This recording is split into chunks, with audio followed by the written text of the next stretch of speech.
am 45 years old woman and this is my home. Rainy day. Look it, it's amazing.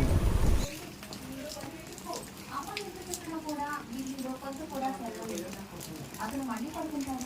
అసలు నీ గురించి తెలియదు, ఏం అర్థం కావడం లేదు. ఎప్పుడు తెలుసుకుంటాడు? ఇలా అనుకుంటూ బిల్లి వాళ్ళ అమ్మ పనికి వెళ్ళిపోతుంది. వాళ్ళ అమ్మ సాయంత్రానికి ఇంటికి తిరిగి వస్తుంది. వచ్చి చూడగా బిల్లి ఇంకా పడుకుని ఉంటాడు. అతను అలా పడుకున్నందుకు వాళ్ళ అమ్మ అగ్గి మీద దిగ్గరమవుతుంది. ఇంకా ఇంట్లో ఉన్న కథ తీసుకొచ్చి బిల్లిని కొట్టసాగింది. బిల్లి దిగ్గరగా అనేసాడు.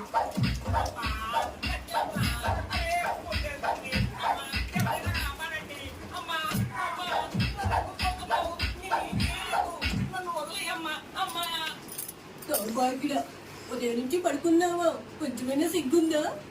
అప్పుడే కొంతమంది గ్రామస్తులు ఆ అరుపులు విని మళ్ళీ ఇంటికి వస్తారు.